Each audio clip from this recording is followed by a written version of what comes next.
Homeopathy में जैसे एक शरीर होता है, शरीर में आत्मा होती है, वैसे ही होम्योपैथी का जो शरीर है वो रेपर्टरी है, उसके जो अस्त्र शस्त्र हैं वो मेडिसिन्स हैं, और जो उसकी सोल है, आत्मा है, वो ऑर्गन है। किसी भी सोल के बिना किसी भी शरीर का अस्तित्व संभव नहीं है। होम्योपैथी में ऑर्गन के बिना मैट्रिया मेडिका और रेपर्टरी सीख लेना इसी के बराबर है। कोई काम नहीं करेंगे अगर आपने ऑर्गन ढंग से नहीं जाना, चाहे आप कितनी ही दवाई पढ़ लें, चाहे आप कितना ही रेपर्टरी देखना सीख जाएं। और यही सबसे बड़ी गलती हमसे होती है कि हम रेपर्टरी को देखना सीख लेते हैं, हम मेडिसिन को पढ़ भी लेते हैं, लेकिन ऑर्गन हम कुंजियों से पढ़ते हैं क्योंकि हमें कुछ पढ़ के केवल पास होना है। हम कभी भी उसको जान नहीं पाते कि ओरिजिनलिटी में ऑर्गन में लिखा हुआ क्या है। जो भी डॉक्टर हैनीमन ने ऑर्गन में लिखा है उसका हम वर्षन पढ़ते हैं जो और लोगों ने उसके बारे में क्या कहा है, और वो भी छोटे छोटे रूप में, कुंजियों के रूप में, जो हमें एग्जाम में तो पास करा देती हैं, लेकिन जो ओरिजिनल एग्जाम पेशेंट के सामने हमारा होता है उसमें हमें बड़ी दिक्कत आती है। पेशेंट एक जगह आके रुक जाता है, पेशेंट एक लेवल पे आकर रेस्पॉन्स करना बंद कर देता है। हम ये नहीं जान पाते कि इस मेडिसिन के बाद हमें कौन सी मेडिसिन देनी चाहिए, या ऐसी क्या बात है जो इसकी रिकवरी को रोक रहा है। क्यों? क्योंकि हम ऑर्गन ठीक से नहीं पढ़ते। ऑर्गन में ज्यादा कुछ नहीं है, केवल एफोरिज्म लिखे हुए हैं। अगर आपने उनको भी समझ लिया, जैसा कि मैंने मैट्रिया मेडिका में आपको बताया कि हर दोहा, चाहे रहीम का हो, चाहे कबीर का हो, चाहे गीता में श्लोक लिखे हों, वो उनमें एक एक शब्द के हजार हजार मतलब होते हैं। वैसे ही ये ऑर्गन भी सेंट हैनीमन ने लिखी है, और उनके एक एक वर्ड के हजार हजार मतलब हैं। आज मैं आपको इस डेमो क्लास में फर्स्ट एफोरिज्म के बारे में बताता हूं कि उसमें ओरिजिनलिटी में डॉक्टर कहना क्या चाहते हैं। अगर हम ऑर्गन के फर्स्ट एफोरिज्म की ही बात करें तो उसमें राइटर कहते हैं, the physicians high and only mission is to restore the sick to health to cure as it is termed. सीधे सीधे शब्दों में पढ़ने में लग रहा है कि होम्योपैथिक चिकित्सक का यह फर्ज है कि वो अपने पेशेंट को ठीक करे, क्योर तक ले जाए। लेकिन यहीं पर वो बात आती है जो कि मैंने आपको बताई थी कि यहां हर वर्ड का अलग अलग मतलब है। यहां पर सबसे पहले फिजिशियन, क्यों नहीं यहां पर कोई स्पेशलिस्ट लिखा गया?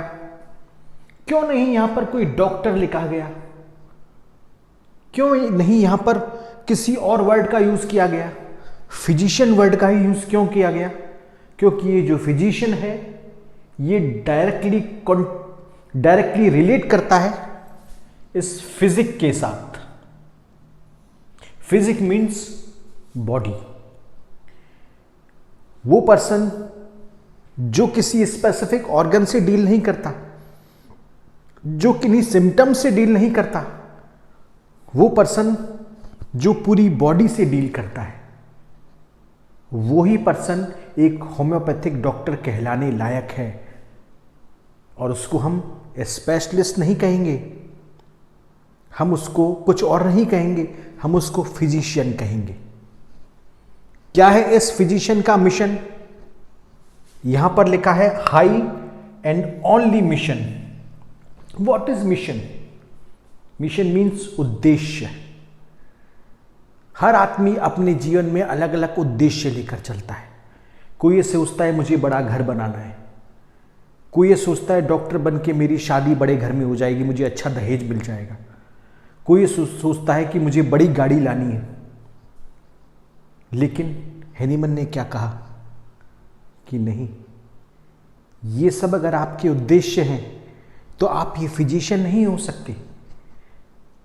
अगर आपके उद्देश्य इतने सारे हैं तो आप एक होम्योपैथिक डॉक्टर नहीं बन सकते। मत बनिए, कुछ और करिए। अगर आपको होम्योपैथिक डॉक्टर बनना है तो आपका केवल और केवल एकमात्र उद्देश्य होना चाहिए, जो सबसे ऊंचा और केवल एक उद्देश्य। क्या उद्देश्य होना चाहिए आपका? क्यों आपने होम्योपैथी लिए? Is to restore the sick. What is the meaning of this restore? क्यों यहां पर हैनीमन ने ट्रीट शब्द का यूज क्यों नहीं किया? क्यों किसी और वर्ड का यूज क्यों नहीं किया? रिस्टोर क्यों कहा? आप जानते हैं, जब भी कंप्यूटर में एक छोटी सी भी फाइल, एमबी की भी फाइल अगर करप्ट हो जाती है तो आपको पूरे कंप्यूटर को रिस्टोर करना पड़ेगा। अगर एक फाइल में भी वायरस आ जाता है तो केवल उस एक फाइल को हटाकर हम उस कंप्यूटर को वापस नहीं चला सकते। हमें उस पूरे कंप्यूटर को, उसके सारे ऐप्स वगैरह सब चीज, फाइल्स दोबारा से डालनी पड़ेंगी, तभी हम उस कंप्यूटर को वैसा चला पाएंगे जैसा वो पहले चल रहा था। और इस कंप्यूटर, जो कंप्यूटर है, उसको इस तरीके से दोबारा फाइल डालना रिस्टोरेशन कहलाता है। तो यहां पर भी हम, चाहे किसी भी ऑर्गन में, किसी भी पार्ट में डिजीज है, उसको हमको पूरे पेशेंट को रिस्टोर करना पड़ेगा। क्योंकि अगर मेरे हाथ में दर्द है तो इससे मैं पूरा सफर कर रहा हूं, मेरा ब्रेन भी सफर कर रहा है, मेरा इंटरनल भी सफर कर रहा है, मैं पूरा एज ए होल सफर कर रहा हूं मेरी किसी एक सिम्टम के कारण।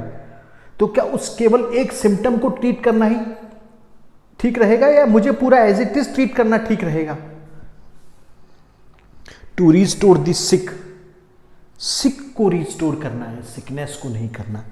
और इस सिक के रिस्टोरेशन को ही उन्होंने कहा है कि हेल्थ, स्वास्थ्य,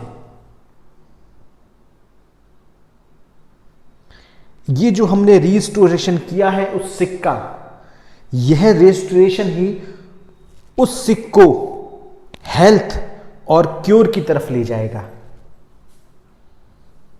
सिक का रिस्टोरेशन ही क्योर कहलाएगा। स्पेसिफिक ऑर्गन को ट्रीट करना रिकवरी कहलाएगा, लेकिन सिक को रिस्टोर करना क्योर कहलाएगा। तो हर वर्ड का उन्होंने मतलब दिया है। अगर हम इन वर्ड्स का मतलब समझ गए तो समझिए हम होम्योपैथी समझ गए। और अगर आपको इस तरीके से ऑर्गन समझनी है तो आप हमारी क्लास ज्वाइन कीजिए। धन्यवाद।